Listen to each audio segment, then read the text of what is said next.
¿Te gustaría conocer las perspectivas de algunos activos interesantes para el corto plazo, el mediano y el largo plazo? Entonces quédate aquí con nosotros porque en este capítulo te vas a enterar de los fundamentos para poder invertir en el mediano y en el largo plazo.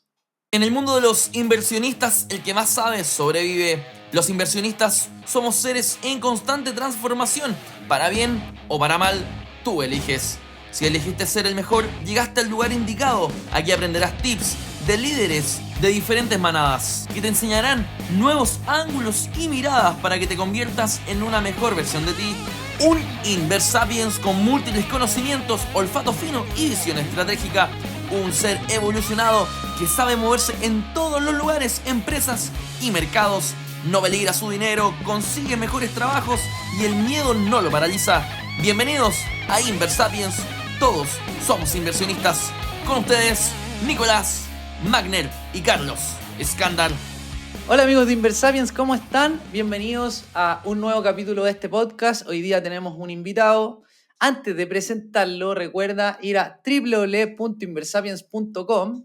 Ahí a la derecha vas a encontrar un link que se llama Kit Gratuito y si te suscribes vas a recibir nuestro curso de finanzas personales que te va a permitir armar las bases de un plan, porque tú sabes que esto es una maratón, no es una carrera de 100 metros. Las finanzas te van a acompañar toda tu vida y con este curso te queremos ayudar a sentar las bases, unas bases sólidas para un plan de largo plazo en relación a tus finanzas personales y a tu dinero. ¿Para qué? Para que puedas compartir más con tus seres queridos, tener más tiempo para ti y también para hacer lo que te apasiona. Ahora sí, entrando al capítulo, hoy día tenemos un invitado súper especial. Vamos a estar hablando de mercado, de perspectivas económicas, porque el invitado es un capo, es un crack. Así que, bueno, lo vamos a ir conociendo durante el capítulo, pero obviamente antes le vamos a preguntar cómo llegó a este mundo apasionante de las inversiones. Hoy día con nosotros está José Raúl Godoy, él es gerente comercial de XTV para Latinoamérica, es ingeniero comercial. Yo ya lo conozco hace un tiempo por los seminarios que hace y he tenido la posibilidad de conocerlo en persona y de mercado. Es una persona que sabe mucho, tiene harto circo en esto. Y bueno, trabaja en XTB, que es el broker de Pablo Gil. Ustedes saben que yo a él lo admiro harto, así que podríamos decir que es de la misma escuela. Así que nada, José, ¿cómo estáis? ¿Cómo llegáis a este podcast? Bienvenido y nada, estáis en tu casa, compadre. ¿Qué tal, Carlito? Bueno, muchas gracias primero que todo por la presentación. La verdad, contento, felices. Nosotros, como te comentaba, hace un tiempo ya estábamos haciendo cosas con Inversapiens. Consideramos que compartimos mucho los valores, que son valores de educar, de la ética. Así que en ese sentido nos encontramos muy, muy cómodos y felices de hacer cosas en conjunto e ir aportando siempre con el objetivo de la educación financiera. Vale, José. Bueno, sí, ahí para contar un poco de contexto, nosotros lanzamos un curso de trading por primera vez en febrero del 2023, o sea, de este año. No sé cuándo estén escuchando el capítulo, pero cuando es publicado. Y decidimos por primera vez hacer una alianza con alguna empresa. Por primera vez porque para nosotros no es fácil hacer una alianza, porque el mercado financiero en los diferentes activos financieros es complicado. ¿Y por qué decidimos hacer esta alianza para este curso con XTB? Porque, bueno, yo a XTB lo conozco hace 7 años, fueron una de las primeras plataformas con las que yo comencé a invertir. Tienen un nivel de formación súper alto y un nivel técnico muy bueno. Y bueno, y además, como ya lo comenté, Pablo Gil trabaja ahí y la verdad que él para mí es un referente. Entonces decidimos por primera vez hacer una alianza. Así que bueno, veamos a qué llega. Bueno, José, ya para no seguir dando la lata, partiendo quiero conocer un poco de ti, cómo llegaste al mundo de las inversiones, ¿te gustaban desde la universidad? Cuéntame un poquito cómo llegaste a este mundo. Sí, mira, esto parte, yo te diría, hace como 12 años atrás, una cosa así, en la universidad, ¿vale? Yo soy ingeniero comercial Y estaba en la universidad y empecé a ver estos típicos concursos de trading, concursos de Ya. inversiones, y ahí empecé a conocer y a meterme un poco. Participé, la verdad es que no gané, por supuesto. Al principio me faltaba mucho conocimiento, mucha formación. También me metía mucho a los concursos que hace la Cámara, o sea, la Bolsa de Santiago, Sí. el famoso CCI. Así que la verdad es que empecé a meterme ahí, me empezó a gustar y empecé a hacer de cierta manera un poco más de análisis técnico, a conocer. Y siempre le digo yo a mis clientes, empecé a tirar líneas, ¿vale? Así es como partí yo, tirando líneas, lo mismo que ve la gente cuando abre una plataforma, que ve chino y no entiende nada. Bueno, es lo mismo que me pasaba a mí hasta que empecé de a poco a tirar líneas. Y me encantó este Ya. mundo. Tirar líneas te refería en el análisis técnico, mirando los gráficos, empezando a detectar algunas formaciones. Efectivamente, empecé a lanzar líneas de tendencia, ya con la Sí. plataforma del broker en ese momento. Y Ya. ahí me empezó a picar un poco el bichito, empecé a estudiar un poquito más y ahí me metí en esto, po. Se me van ocurriendo varias preguntas, así que no sé cuánto dure este capítulo, José, pero mira, una anécdota, cuando estaba haciendo el magíster, en el magíster uno de los ramos era de análisis técnico y y nos metieron en el concurso de la Bolsa de Santiago. Como anécdota para que la gente se ría, saqué el último lugar. Sí, sí, sí, sí, el análisis, o sea, el trading en sí es complicado, aparte que yo en esa vez, bueno, como anécdota me fui, bueno, era plata demo, era plata de mentira, pero me fui largo en el mercado, eh, creo que no me acuerdo muy bien la fecha, pero no me acuerdo si lo que vino fue el coronavirus, creo que fue, lo que vino y que tiró todo el mercado para abajo y yo estaba largo, Eso fue, entonces... eso fue a inicios del 2020 probablemente. Sí, no, algo así pasó. Bueno, anécdota, que también vi ese concurso y saqué de los peores lugares. José, cuéntame un poco, em, ¿cuál es tu metodología de inversión? ¿Tú eres más trader de corto plazo? ¿Tienes inversiones de más largo plazo? ¿Cómo es la distribución de tu portafolio? Mira, la verdad, hoy en día lo que yo estoy haciendo son inversiones más de largo plazo, ¿ya? Nada tan a corto, porque ¿Ya? la verdad es que cuando empecé a probar muy a corto, también un poco me sacaba de mis quehaceres diarios, ¿ya? Sí, po.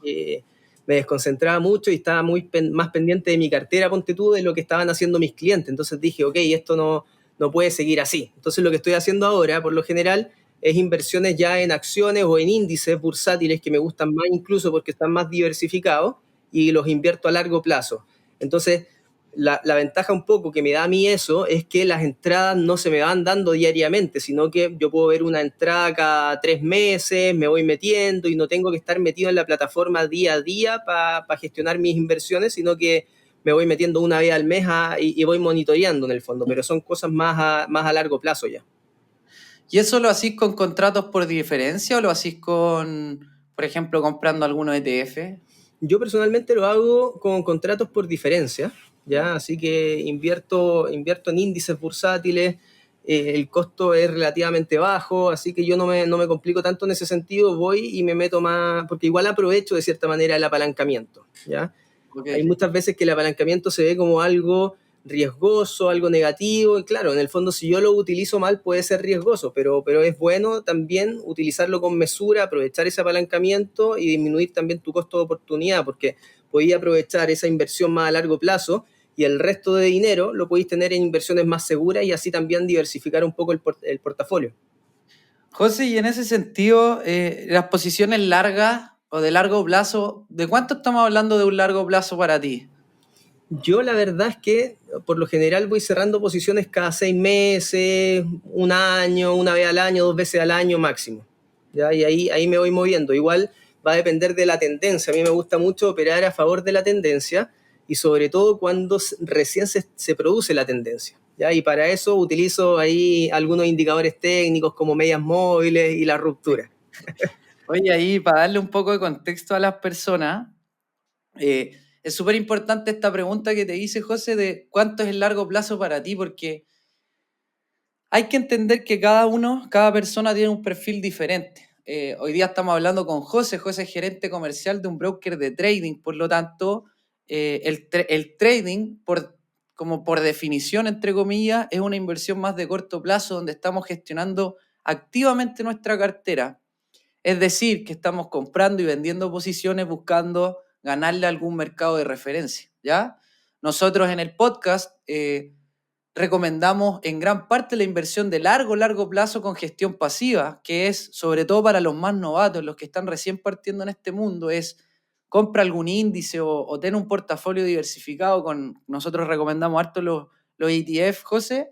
Entonces ten un poco de oro, ten algún índice bursátil, ten ETFs de renta fija, de corto, de largo plazo, e invierte acumulando dinero frecuentemente, invierte a 10, 15, 20 años, ¿ya? Entonces, ahora, no es la única manera para invertir y hay que entender, y esto es también opinión personal, para los que quieren ir un paso más allá, quieren aprender de mercados porque esto les apasiona como a mí o probablemente como al José, es súper importante que una parte de su portafolio la puedan mover activamente, así como más trading, ¿ya? Yo esto es una recomendación personal, yo recomiendo que entre el 90 y el 80% de su portafolio esté en gestión pasiva y entre un 10 y un 20% esté en gestión activa, ¿ya? Gestión activa me refiero a estar comprando, vendiendo, haciendo más trading para buscar mayores rentabilidades, entendiendo que también hay más riesgo.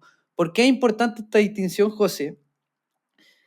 Nuevamente, porque me gustaría reiterarlo, porque para los más novatos, muchas veces las plataformas de trading, el trading en sí, con el apalancamiento puede ser peligroso. Y eso lo tienen que entender. Por eso hay que formarse bien antes de invertir, ¿ya? Y nuevamente, si te gustan los mercados, porque hay gente que esto lo mueve. Yo tengo ahí, José, un amigo médico que está aquí en Inversapien, que partió creyendo que era un inversionista a largo plazo y se está dando cuenta, como mira las noticias, que, que también tiene un perfil trader, entonces también esto va de conocerse, ¿ya? Y es súper importante entender que se puede armar un híbrido entre la gestión pasiva de largo plazo con la gestión activa más de trading, y no está mal, de hecho está súper bueno. Ambas decisiones o ambas metodologías de inversión te van a permitir formarte y te van a permitir seguro desarrollar buenas habilidades a nivel de inversionista. ¿Ya? Por eso yo recomiendo las dos, pero también depende del perfil de cada uno, porque hay personas que dicen, no, sabes que yo no tengo tiempo para esto y no me quiero dedicar a esto y también es válido.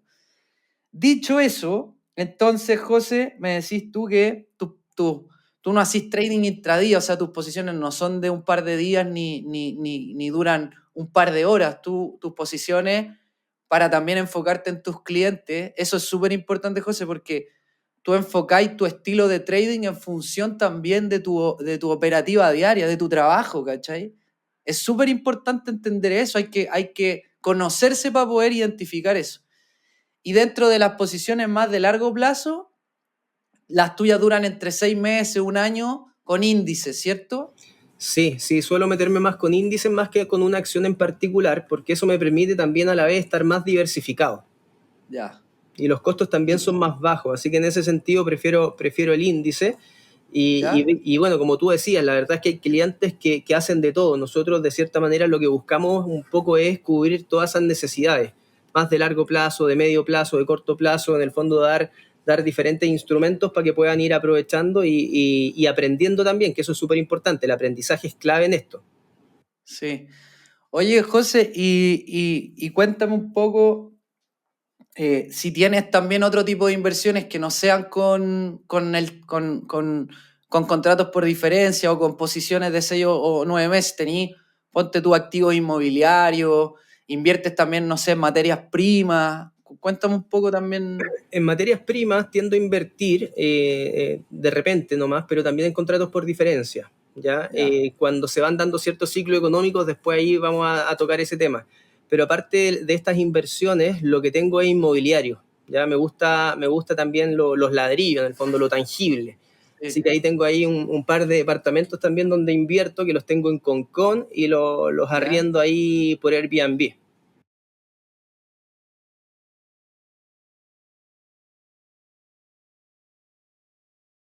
José, Ahora sí, que te había perdido, te vi como pegado.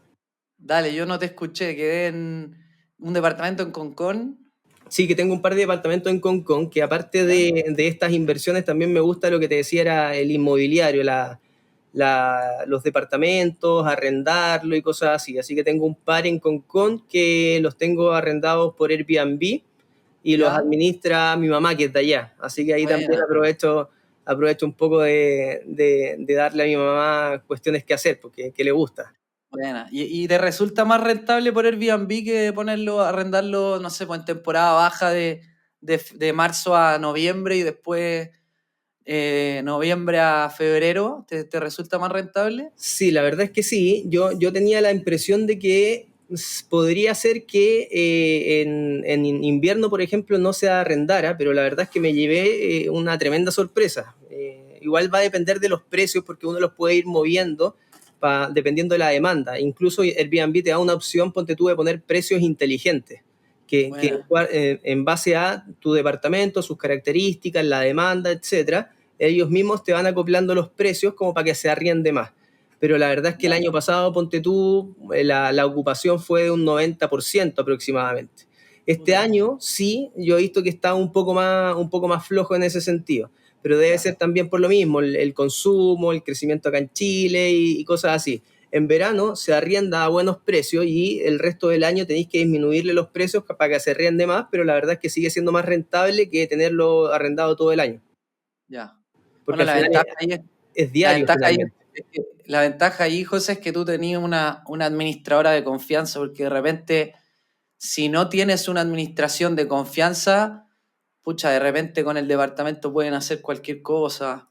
Yo he visto malas prácticas. Eso es súper importante, eso es súper importante. De hecho, por eso yo tenía uno primero en Concón y después estaba viendo comprarme otro en otra parte, pero claro, ¿Ya? empecé a barajar esas posibilidades y dije, no, prefiero irme más a la segura y los tengo allá en Costas de Montemar y listo, es un sector más o menos bonito, así que tengo a mi mamá cerca que vive en Viña, aparte que a ella le gusta, así que en el fondo ganamos por diferentes partes. José, y hoy día en tu portafolio, la inversión inmobiliaria, hablemos solo de la parte del patrimonio, sin la deuda, ¿ya? La parte del patrimonio de los departamentos, ¿qué proporción, en realidad te lo voy a preguntar diferente, qué proporción de tu portafolio corresponde a índices en contratos por diferencia versus también los departamentos? Y en realidad todas tus inversiones, no solo... Mira, la verdad es que yo en este tipo de inversiones más de renta variable no invierto más de un 20%. Ok, Ese es el capital que yo me doy. Y el resto lo voy invirtiendo en otros instrumentos que son en el fondo más tangibles. Igual me gusta lo los tangible. departamentos, Sí. ya. Así que eso es lo que yo voy haciendo. Ahora estoy pensando también en meterme en otro y a ir de a poco. Pero bueno, ahí también me estoy asesorando tributariamente porque viene el tema de los impuestos. También veo que hay algunas figuras interesantes que también se pueden utilizar, así que estoy en ese proceso. Y siempre comprando el departamento, no con fondos inmobiliarios. Sí, siempre comprando el departamento, porque al Ya. final también lo que busco es plusvalía. Ya en el fondo, ese departamento, me acuerdo, el primero, no sé, lo habré comprado en 2020, justo fue más o menos como en pandemia, que estaba en 2.700 UF, me acuerdo, y hoy día estoy buscando uno nuevo y no bajan ya de 3.500. Y lo que estoy buscando siempre son un departamento de un baño, un dormitorio, un estacionamiento. El estacionamiento para mí es súper importante porque lo piden mucho. Así que, porque al final igual es lo más rentable de cierta manera. Unos chiquititos tiende a ser lo más rentable. ¿No? Y adicional que comprar el departamento tiene la diferencia con el fondo inmobiliario de que ocupáis la palanca del banco. Sí, esa es Exactamente, la mayor ventaja. José, exactamente. y depósitos a plazo, ponte que hoy día están bastante atractivos, no tenéis. No, la verdad es que no tengo depósito a plazo porque la verdad lo estoy más destinando a inversiones inmobiliarias y sé Ya, que están buenos. Lo que tengo es un seguro de vida, ponte tú, con ahorro, que está invertido en UF más algo, más un porcentaje, que es un ok, 2% más o menos. Ya que ya. al final me cubre la inflación y me va dando, y eso ya es que se va capitalizando mes a mes con interés compuesto, y eso sí que es una inversión ya de muy largo plazo. Claro. O sea, en resumen, hoy día el portafolio del José es 80 inmobiliario con departamentos, 20 trading de largo plazo. Claro. en índice. Ya, Sí, entre perfecto. comillas de largo plazo. En el fondo yo sé que para un inversionista, para mí largo plazo tiende a ser un año, pero claro, para una Sí, persona pues, que no trabaja en esto, largo plazo ya son 20, 30 años. Ponte tú. claro. José, y ya, perfecto, me queda súper claro tu metodología de inversión. Te quiero preguntar, ¿cuáles han sido tus mayores pérdidas invirtiendo? O incluso te doy el permiso, quizás no con nombre obviamente, anónimamente, pero los peores errores que hayáis visto en clientes que operaron, no sé, sin gestión de riesgo, o tú también, pues. ¿Cuáles Mira, son tus muertos dentro del closet? sí, sí, no es mucho, sobre todo al principio, ¿ya?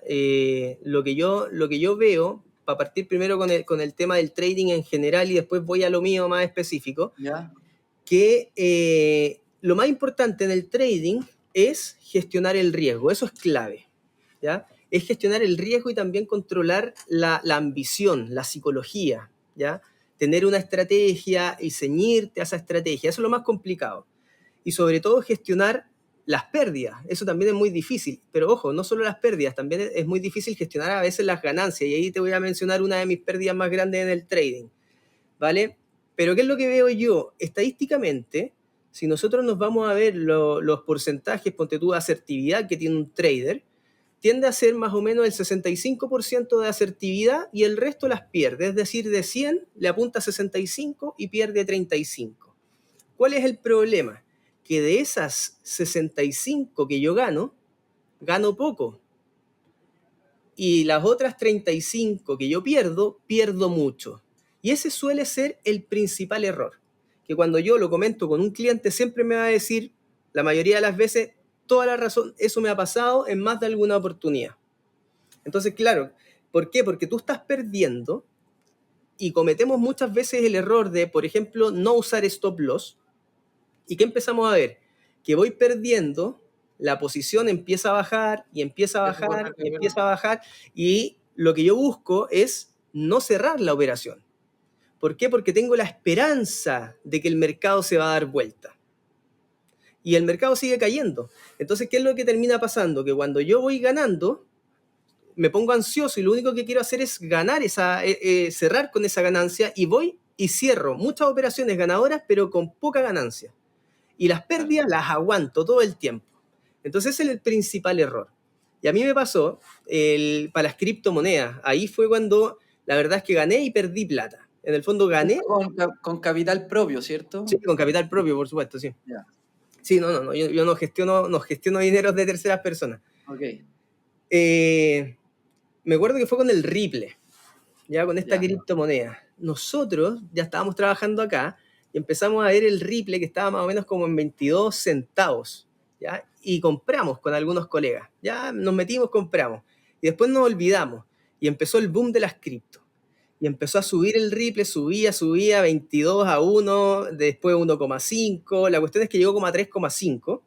Y yo me acuerdo que en esa época era muy difícil gestionar también las ganancias, porque al final tú lo que querías hacer, había una efervescencia de ambición que no te queríais quedar abajo, la gente llegaba sola a invertir, nadie sabía en qué estaba invirtiendo, pero todos estaban comprando criptomonedas, se generó esa efervescencia y a mí me costó mucho gestionar en esa oportunidad la ganancia.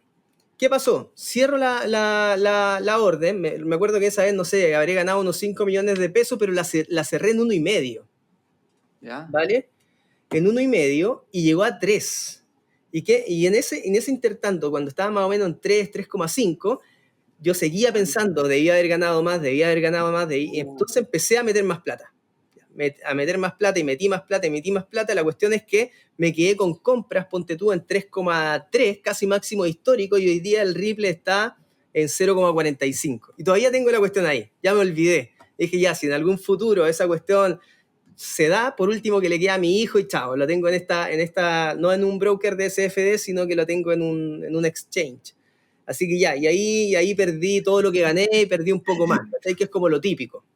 Sí. Y hay otra oportunidad que me acuerdo, que yo estaba metido en la onda del value investing, leyendo mucho Warren Buffett, ponte tú, y que acá mis colegas también se reían mucho de mí porque estábamos en la onda yo estaba personalmente en la onda de invertir de esa forma, de largo plazo, de ver los ratios y cuestiones así. claro. Entonces yo empecé a comentarle a ellos, les enseñaba, ¿cachai? Mira, estos son los ratios de Warren Buffett, está viendo el valor libre en esta acción, estas son las acciones que tiene, etcétera. Y llega un momento que yo estoy sentado al frente del computador trabajando y veo que el DAX se empieza a caer con todo. ¿Y qué hago? Voy, me olvido de Warren Buffett, me decían ellos, y me empiezo a vender, apalancado. La cuestión es que en 2 minutos, no sé, habría ganado $1.000.000, ponte tú. Ya. ¿Sí? Entonces todos se reían porque me decían, oye, al final todo lo que hay estudiado se te olvidó y te metiste en corto, en un índice apalancado y toda la cuestión. Hiciste todo lo contrario que dice Warren Buffett. Y claro, al final terminé ganando esa posición. Después llego en la noche a mi casa, Ya. empiezo a ver y los chicos empiezan a comentar, oye, mira cómo se está moviendo el DAX. ¿Qué hago? Sin analizar nada del celular, llego y me meto en el DAX de nuevo. Y ahí perdí todo lo que gané. Todo lo que gané en el día lo perdí, Te lo perdí metiste en la en noche. venta o en compra? Ahí me acuerdo que me metí en venta también, pero después se empezó a dar También. vueltas. ¿Ya? Entonces Ya. al final esas cosas son aprendizajes porque al final te llevan a pensar y a darte cuenta que el meterte al mercado sin un análisis anterior, sin gestionar el riesgo, sin saber por qué se están moviendo los instrumentos, es muy probable que no tenga los resultados que buscas. ¿Ya? Por eso es importante la preparación, el estudio, ver cuáles son las noticias que se están dando. Y son cosas que, claro, uno hace de poca experiencia al principio y cuando ya vas adquiriendo experiencia, tú te vas dando cuenta, de cierta manera, antes de entrar al mercado, si está bien o no está bien lo que estás haciendo. En el fondo empiezas a tomar conciencia.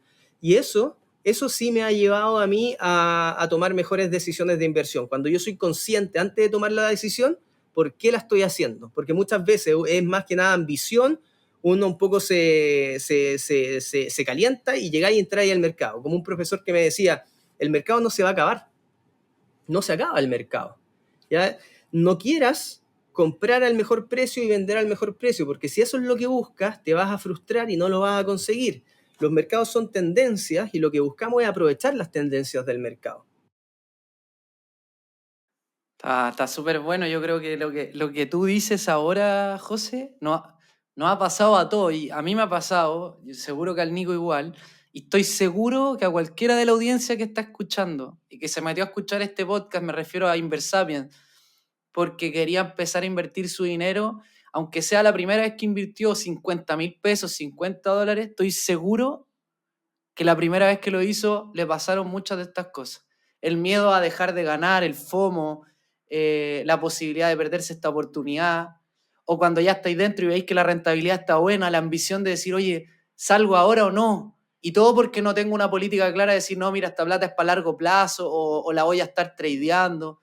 Y yo creo que eso le pasa por lo menos al 90% que parte invirtiendo y que parte por más por emociones y más por rentabilidad que por formarse, que por buscar tener más tranquilidad. Yo encuentro, José, en estos 4 años y poquito más que llevamos con Nico, que la gente entra al mundo de las inversiones, sea largo plazo trading, entra por rentabilidad. Con este sueño prácticamente de en un par de años no trabajar más, salirse de la pega, cosas así. Y en general, cuando uno tiene esa motivación no te va muy bien porque querís resultados inmediatos y cosas por Claro. el estilo. Y lo que me he dado cuenta es que cuando una persona empieza a tener la motivación de entender que el dinero es parte de nosotros y lo que nos puede otorgar es tranquilidad, seguridad y un medio para cumplir nuestros sueños, y lo tomamos con más calma y nos formamos y empezamos a tener más políticas de inversión gestionando el riesgo, empieza a tener no solo mejores resultados en rentabilidad, sino que empieza a tomar decisiones más conscientes, como dijiste tú. Porque al final todo ese proceso de ya compro porque está en boca de todo y termináis perdiendo, es como tú dijiste, un aprendizaje igual valioso y que yo creo que es parte del proceso. Es difícil aprenderlo sin vivirlo. No sé si estáis de No, acuerdo con eso. absolutamente. De hecho, es lo que dice Pablo Gil. Pablo Gil siempre nos dice a nosotros, el trading en el fondo tómenlo como un máster, ¿vale? En el fondo en un máster tú inviertes para aprender un conocimiento, para adquirir un conocimiento. Esto es exactamente lo mismo. Tú empiezas a invertir y vas a perder dinero al principio. Lo importante es que, claro, ese conocimiento o esa experiencia no pierdas tanto capital en el fondo. Eso es lo importante, pero sí, un trader siempre tiene que perder antes de empezar a ser rentable y ganar, porque es experiencia finalmente lo que tenemos que adquirir, ¿ya? Y nosotros siempre hablamos de esos temas con Pablo y siempre nos comenta exactamente lo mismo, y la verdad es que yo lo escucho y tiene mucho sentido. José, y en ese sentido de la consistencia, hablamos de consistencia para que la gente entienda en el mundo del trading, que es la gestión más activa, cuando un trader ya con el paso del tiempo y de la experiencia comienza a tener resultados consistentes que le permiten obtener rentabilidades mensuales mayores a cero. ¿Cuánto tiempo se demora un trader y cuántas operaciones? No sé si estoy yendo muy al específico, pero ¿cuánto creéis que se demora un trader en lograr la consistencia?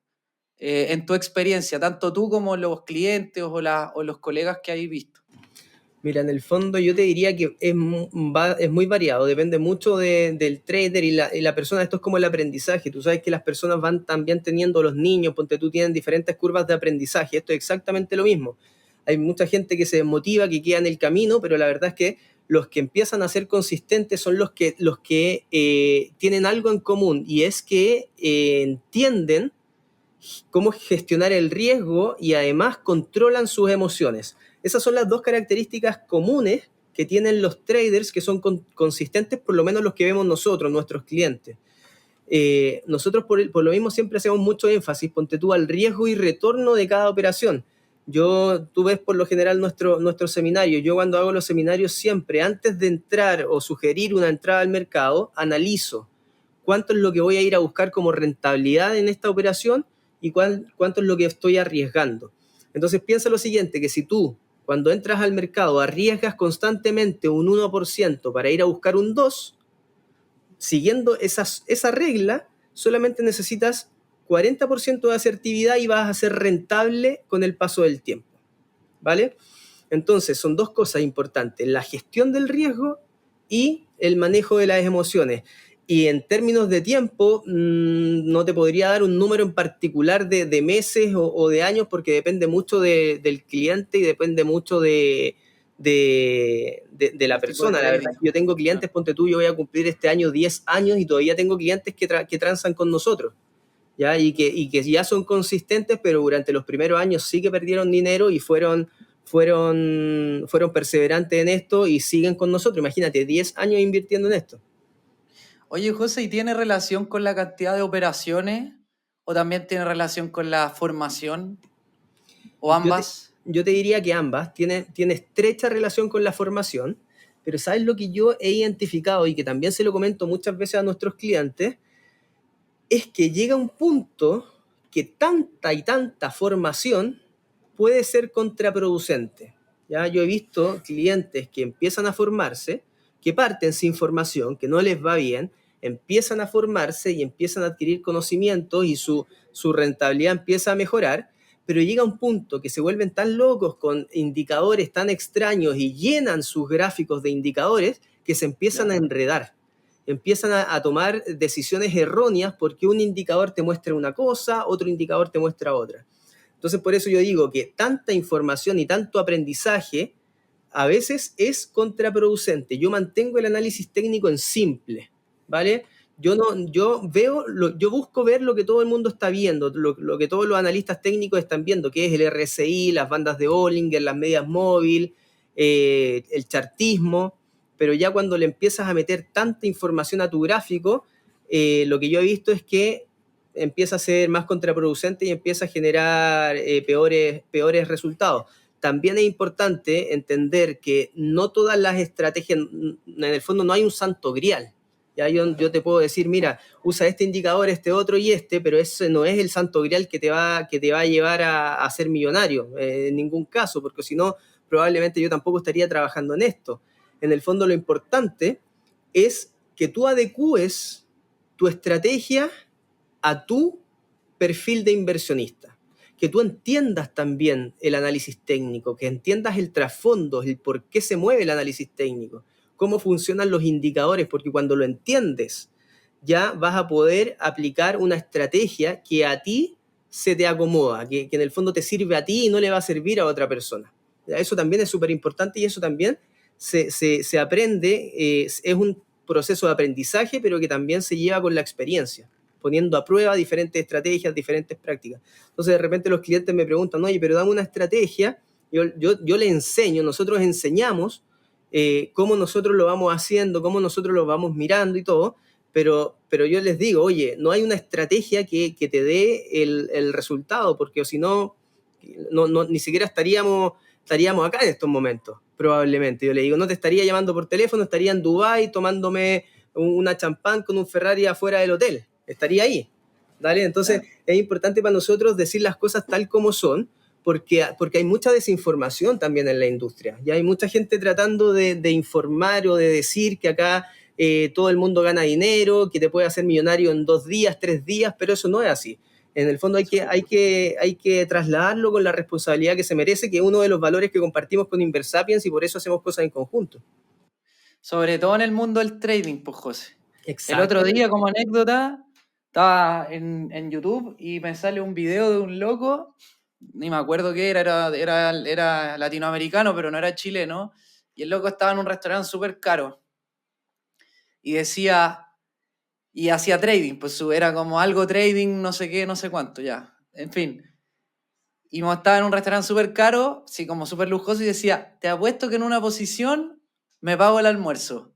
Y abría una posición ahí del celular y se ganaba $100 y se pagaba el almuerzo. Y al final es súper chanta. Entonces, Sí, en este sí. mundo del trading, que es que hay apalancamiento y que hay dinero inmediato, entre comillas, hay más vende humo que es como las criptos también, que las rentabilidades son más volátiles, entonces hay más chantas que te van a decir que te podías hacer millonario en un par de operaciones y al final son chantas y hay que aprender a reconocerlo. Sí, sí, eso es súper importante. Es importante porque al final no hay atajos, ¿vale? No hay atajos. Si al final como la la vida formación es misma. importante, la experiencia es importante, el probar es importante, pero no es para llegar y hacerse millonario de un rato para otro. La clave, como les digo, yo insisto, es controlar las emociones, gestionar el riesgo. Eso es lo más importante en el trading. José, tengo varias preguntas, pero voy a partir por la más importante porque ya llevamos como 40 minutos. Ya. Vamos a las perspectivas económicas para los diferentes activos. ¿Qué es lo que hoy día están viendo? Porfa, te pido que sea específico en el sentido de el activo, el porqué y el plazo, porque entendemos que ustedes son más traders, entonces quizás las operaciones o las recomendaciones no van a ser a 10, 15 o 20 años. Ya, perfecto. Partamos. Yo voy a hacer un poco de análisis técnico acá. Sé que no se ve mi pantalla, pero voy a tratar de trasladárselo lo más simple posible. ¿Ya? Uno de los instrumentos que más estamos mirando es el oro, ¿ya?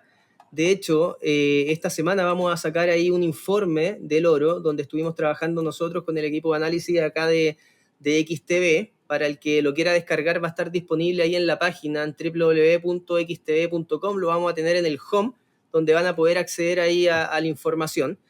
Déjame el link y lo pongo lo pongo ahí en la Perfecto. descripción. Vale, va a estar en la descripción entonces también, para que lo descarguen. ¿Y por qué estamos mirando el oro? Porque si nosotros nos vamos a ver el pasado, ¿vale? El histórico, en las últimas 3 recesiones, en la recesión por la pandemia, en la recesión de la crisis subprime del 2008 y también el 2020 en las .com, se daba exactamente la misma situación que se está dando ahora. Primero, un incremento sostenido y rápido de la inflación, ¿vale? En su momento fue por el inicio de Internet, la bolsa estaba súper sobrevalorada, el Nasdaq específicamente, y empezamos a ver que para controlar la inflación, la Fed lo que empezó a hacer es subir las tasas de interés, ¿vale? Porque claro, es un mecanismo que ellos usan para poder controlar la inflación. ¿Qué detonó esto? Un incremento sostenido de las tasas de interés y rápido, genera también algunos problemas y algunas fallas en la economía. Genera una recesión. Se generó una recesión. ¿Y qué genera la recesión? Por supuesto, una caída en el crecimiento económico y que la inflación también se empieza a desacelerar porque se desacelera el consumo, la demanda interna, etc.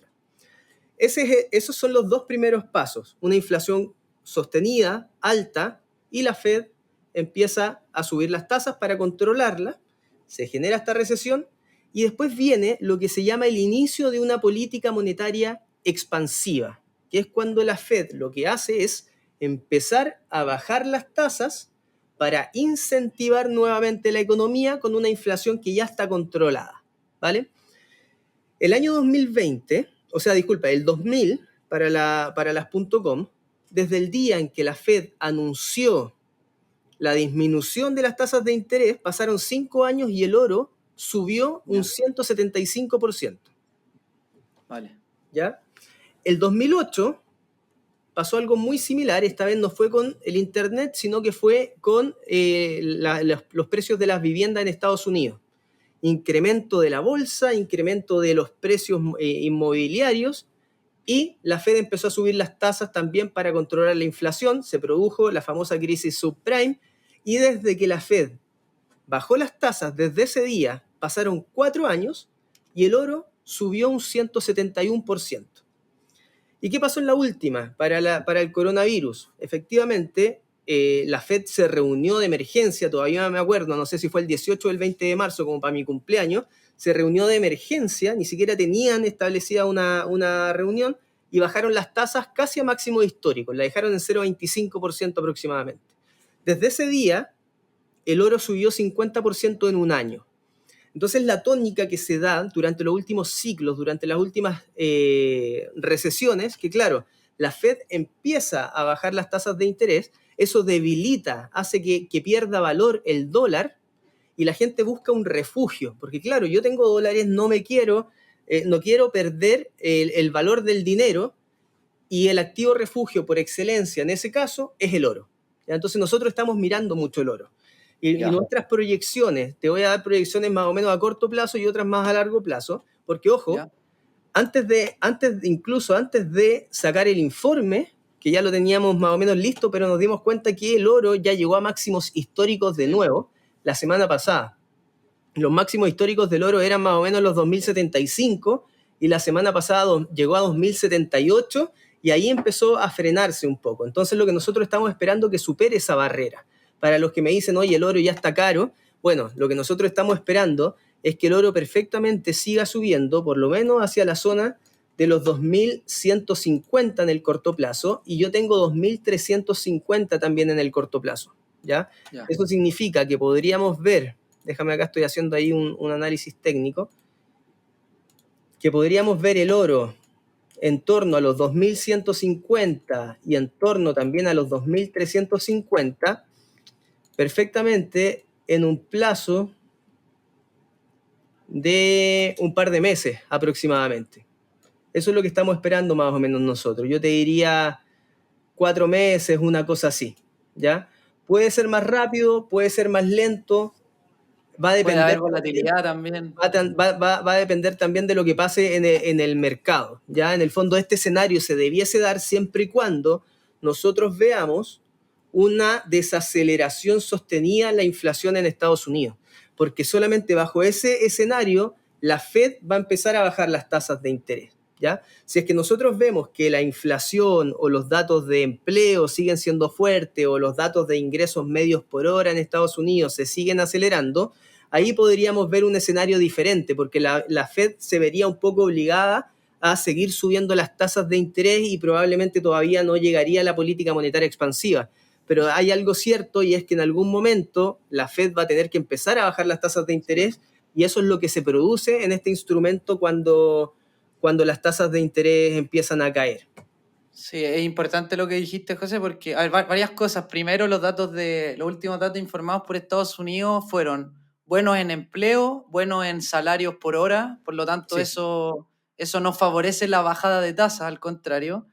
Y también no fueron buenos en la inflación subyacente, que es la que no computa ni alimentos ni energía. Entonces, la Fed todavía tiene problemas con la inflación. Absolutamente, sigue siendo. Claro. Y lo otro que me gustaría comentar es que, a ver, el José y el equipo de XTV seguro tiene argumentos fundamentales y técnicos bastante sólidos, pero recuerden que en los mercados financieros nosotros tratamos de aumentar nuestras probabilidades de éxito con argumentos fundamentales y técnicos, pero en ningún caso son probabilidad 1, en probabilidad 100%, no son certeza, ¿ya? Y tampoco hay que olvidar que A ver, es impresionante la fuerza que está agarrando el dólar, que está en máximo histórico, que obviamente le puede costar El oro. superar los máximos históricos. ¿Qué dije yo? Dólar. Perdón, el oro, disculpe. me estaba yendo la bola. Entonces, es súper importante entender que le puede costar batir máximo histórico. Y una cosa más es, no porque el José y el equipo de XTV lo diga, vaya y ponga toda su plata en oro. Acá recuerden la importancia de la diversificación.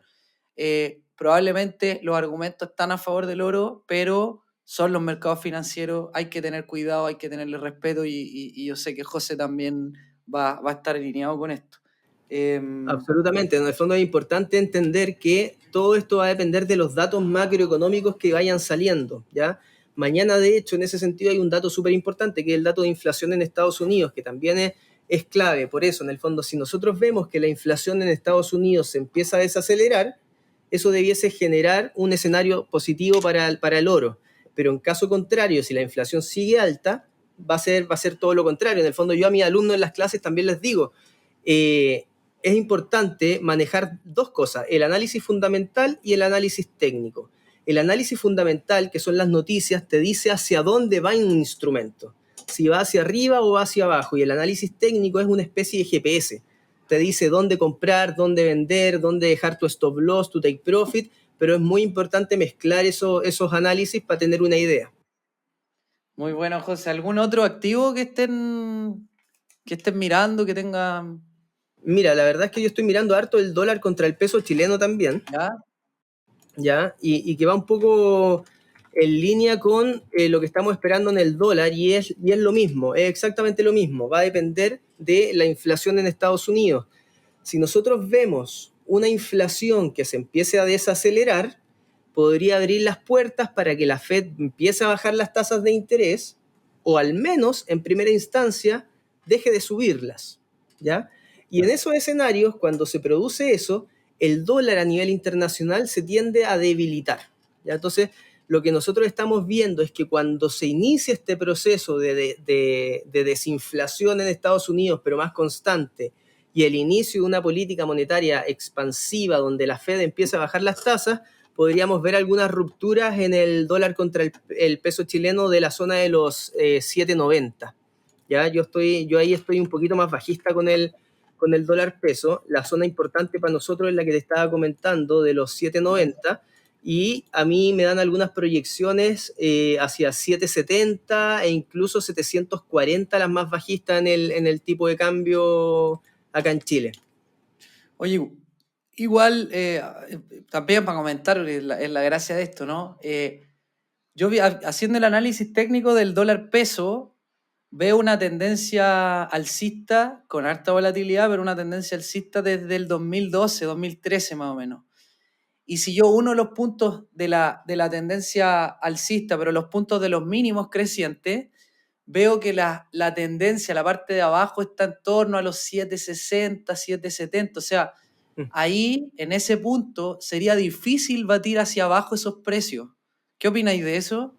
Sí, acá lo estoy mirando de hecho, y efectivamente, si yo uno los mínimos desde julio más o menos del 2012, me da ahí Claro. un piso en los 7.60 y que coincide bastante bien, la verdad, con los mínimos anteriores, ¿ya? Lo que yo te podría decir en el fondo es que cuando estemos en esa zona, porque antes de los 7.60 tiene otro piso que está más o menos en los 7.70, entonces tenemos Claro. una especie de escalera bajista hacia los 7.70 y rompiendo 7.70 tenemos 7.60. A mí me da una proyección, como te decía, más allá de 7.40, pero va a depender de las noticias que se estén dando en el mercado en la época en que el precio esté en esos niveles. Y tanto las noticias que se estén dando en Chile como también en Estados Unidos. Son ambas cosas que nos tienen que interesar. Mientras más estabilidad política veamos acá en Chile, mientras más claras estén las reglas en cuanto a las reformas tributarias, las reformas de pensiones, la Constitución, probablemente más se va a fortalecer el peso chileno. Entonces, ante ese escenario debiésemos seguir viendo una disminución en el tipo de cambio hacia por lo menos la zona que estábamos comentando. Pero va a depender mucho de eso, de lo que ocurra. Por eso es importante al final ir dándole seguimiento constante a los mercados.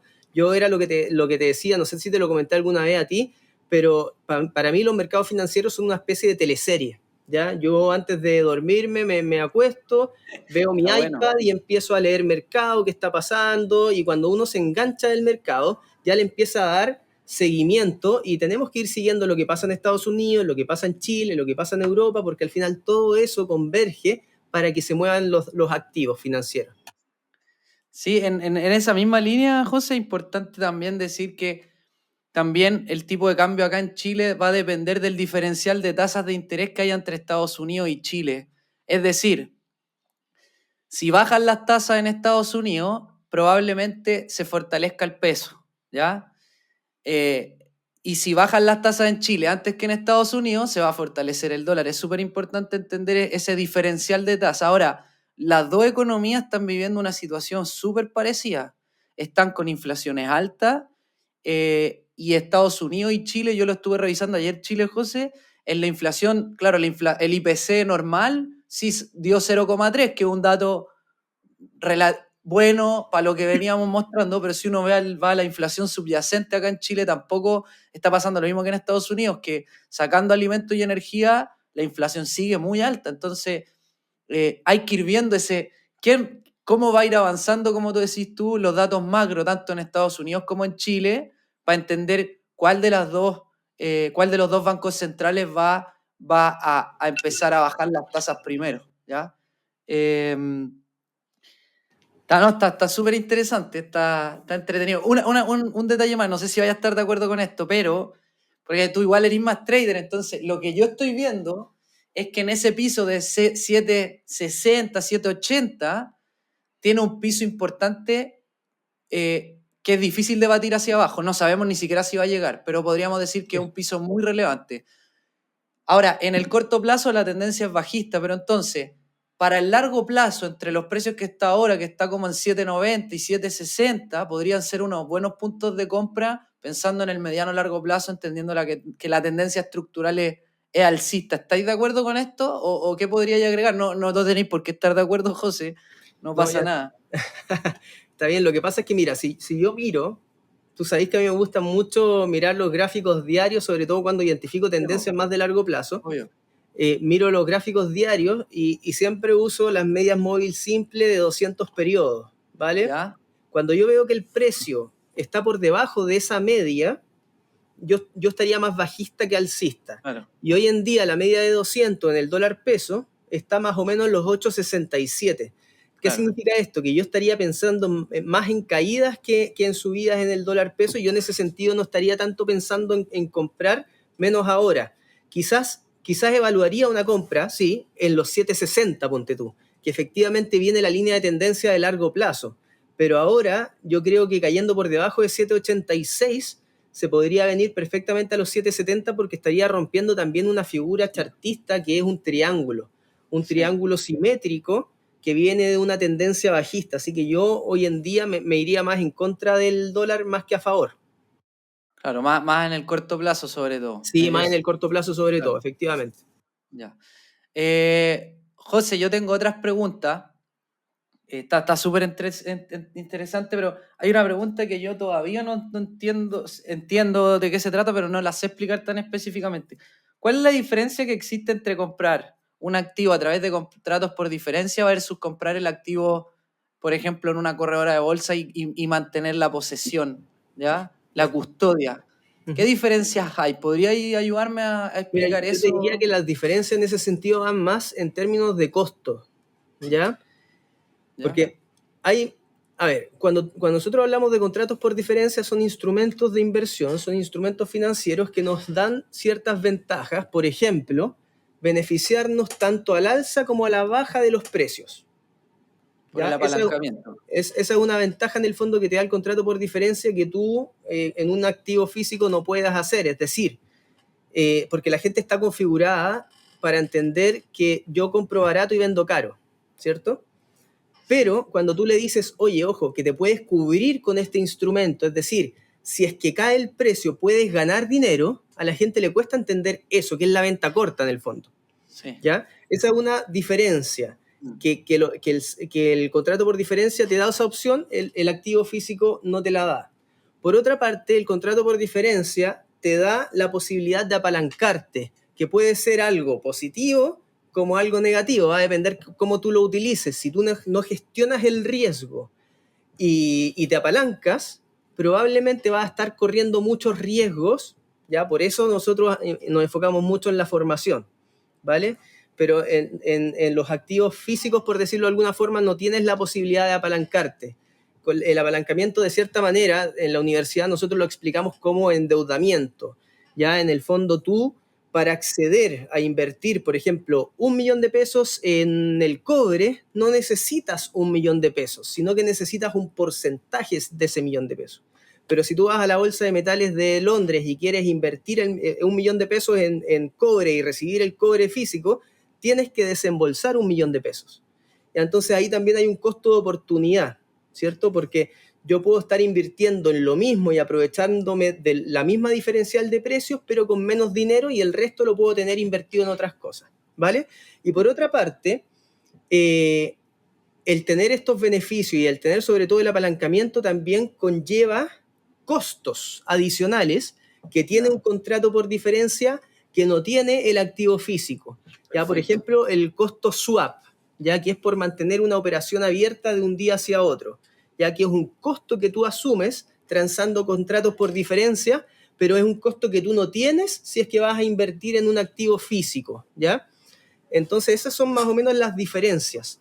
Lo que nosotros sugerimos, si es que tú buscas inversiones más de corto plazo, la sugerencia es invertir más en contratos por diferencia, porque esos costos no van a ser mayores a los beneficios que puedes acceder. Ahora, si tú lo que buscas es comprar ahora y mantener por 15 años, probablemente te convenga más el activo físico más que el contrato por diferencia, porque esos costos obviamente en 15 años van a significar algo más en el fondo. Va a ser un costo significativo. Claro.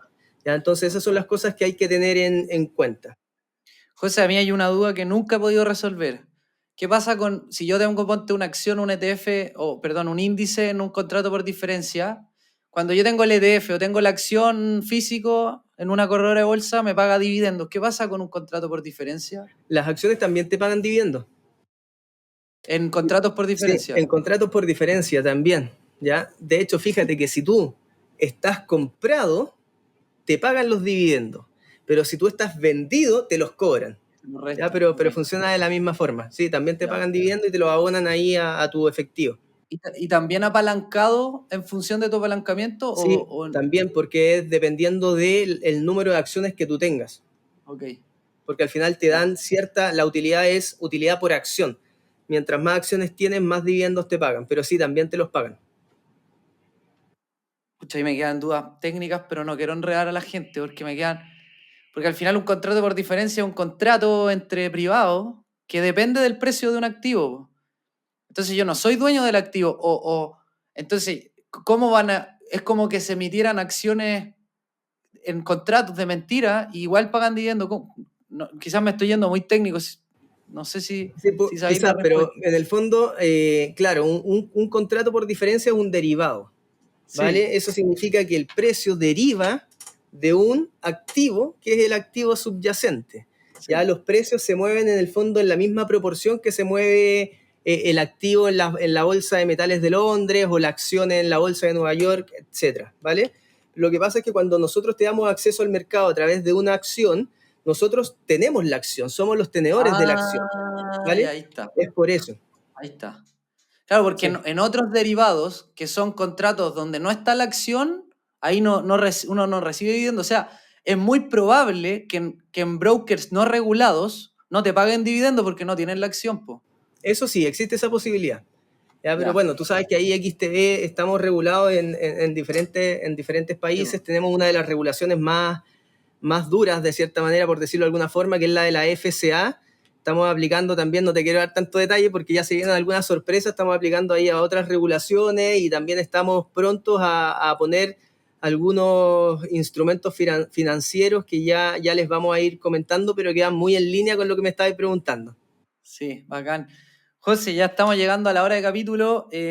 Para ir cerrando, te voy a hacer una pregunta, pero antes, siempre recordarle a las personas Lo que el José promueve es el trading, que es la gestión más de corto plazo y gestión más activa. Nosotros en Inversapiens recomendamos tener una parte importante de tu capital en gestión pasiva, más de largo plazo, a años de horizonte, y también, si es que tú quieres aprender más, como me gusta a mí, como le gusta al Nico en los mercados, también tener una parte que puede ser un 10, un 15, un 20% gestión activa con trading, puede ser una buena alternativa, siempre gestionando el riesgo, porque como dijo el José, los contratos por diferencia te permiten apalancarte y eso sin formación puede resultar, y sin gestión de riesgo puede resultar muy peligroso. Última pregunta, José, y ten la libertad. Consejos para inversionistas que estén comenzando. Bueno, lo primero que les puedo decir es que se eduquen, ¿vale? Eso es lo primero. La formación, la educación es clave, ¿ya? También tengan ojo también con la responsabilidad en el fondo y con lo que hablan las personas que los van a educar, ¿ya? Que entendamos que esto no es fácil, ¿ya? Que no es llegar e invertir y hacerse millonario de la noche a la mañana. No existen las inversiones del camino corto, no existe el atajo, ¿vale? Es importante también saber de dónde sacar la información. ¿Por qué? Porque en Internet también hay mucha información y hay tanta información que a veces tiende a ser hasta desinformación porque tú no sabías a quién seguir, no sabías a quién hacerle caso. Entonces, en los mercados hoy en día hay traders que son muy profesionales. Pablo Gil es uno de ellos, que tiene incluso sus propios cursos, que trabaja también con nosotros, con nuestra academia, métodotrading.com. Entonces, tenemos que ir siguiendo a los traders que tienen experiencia, que son profesionales y que nos dicen las cosas como son, ya que no que nos vendan humo, sino que nos dicen, oye, esto no es tan fácil, acá se puede perder dinero, acá no tienes que invertir el 100% de tu capital, acá tu gestión de riesgo es clave y la sugerencia es invertir instrumentos más ligados a capital de riesgo que otra cosa, ¿ya? Y lo otro que lo que les puedo decir también, que aparte de esto, el probar haciendo es fundamental, ¿ya? Esta cuestión es como andar en bicicleta. Yo puedo leerme libros de andar en bicicleta, puedo ver videos de andar en bicicleta, pero la verdad es que no voy a aprender a andar en bicicleta sin subirme a una bicicleta. Entonces la invitación un poco es en esa, es a probar al principio con un monto que a ustedes la verdad es que no les haga ruido, que no les duela el estómago cuando lo inviertan, algo para empezar a probar. $1 perdido en real vale mucho más que 100.000 ganados en demo, ¿vale? Así que esas son mis sugerencias: aprendizaje, probar con poco, partir con algo en el fondo con lo que se sientan cómodos y hacerle caso a la gente correcta. Hacerle caso en el sentido de no seguir a la gente en base a lo que te dicen que tienes que hacer, no. En el fondo es aprender de la gente correcta. Ya. José, muchas gracias. Lo pasé súper bien, aprendí harto. Espero que también lo hayáis pasado bien. Y nada, pues ahí para la audiencia, espero que este capítulo les sirva. Y ya saben lo importante de formarse y de la gestión de riesgo, sobre todo, bueno, en todo tipo de inversión, pero sobre todo en el trading, ¿ya? Yo les diría que la probabilidad de que sean consistentes sin gestión de riesgo y sin control de emociones es cero. Cero. No es casi, no es uno, es cero. Entonces, bueno, está muy bueno el capítulo. No sé si te querís despedir, José, pero yo me despido de la audiencia. Un abrazo. Gracias, José. Esta es tu casa. Espero tenerte otra vez por aquí. Bueno, muchas gracias a ti, Carlos, también a Inversapiens en general. Hay un tema que veo que están empezando a tocar, que lo he visto por ahí, que son las finanzas conductuales, así que eso es súper importante para que lo sigan promoviendo, así que nosotros felices de seguir con ustedes porque, como les decía, compartimos los valores absolutamente. Muchas gracias por la Vale, invitación. vale, José, un abrazo.